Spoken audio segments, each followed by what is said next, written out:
tama na. Di mo kita. Ang bitin mao ang labing libungan. Oo. Di pa mo Limbungan. Sa limbungan, ay tadya ta. Kahoy. Sa tanan, limbungan. Ay, limbungan. Diba kanong mo reverse na to? Ayaw mo pag ano. Limbungan. Bot masabot sila ang Cheat. nagapangilad ba? Cheat ng prank. Nagapangilad ka ng sana?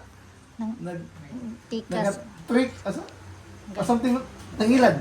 Kusog mangilad. So karon kusog mang scam ana ba? So Scam. padala lang. So karon dito man tabo.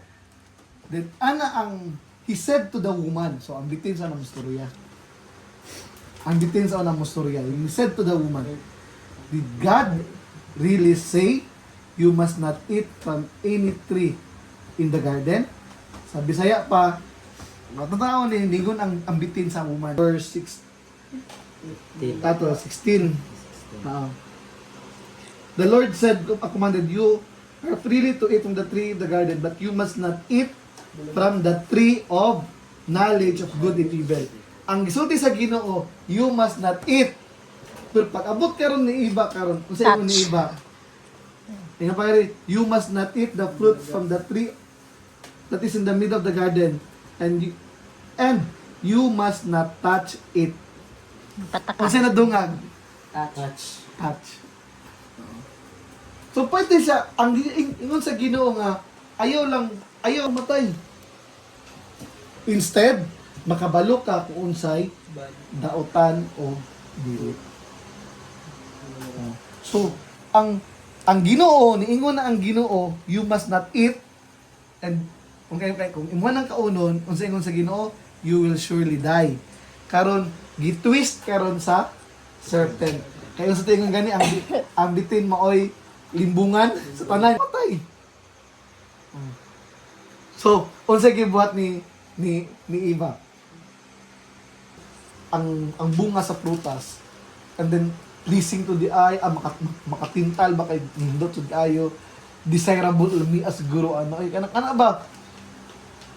And moto ang gibuhat niya, ihang gikuha, the woman saw the food, good for food, pleasing to the eye, and also desirable for gaining wisdom.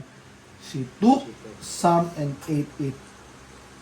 So, pag humanyag kaon siya, kung sa gibuhat niya, iyang gihatag kang Adan, who was with her, and he ate. Then after ana, ilahang eyes nila na-open. And dito, nakita nila nga sila hubo.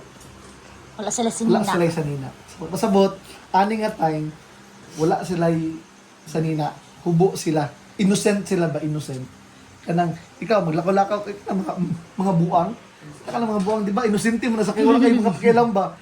Kita mo buang na naghubo. Oh, di ba? Kanang wala sila pakialam ba? Kanang wala sila, inosente kayo. So, nga na ako, imagine na nimo, nga na sa adan ng siba sa una, inosente kayo, way sala.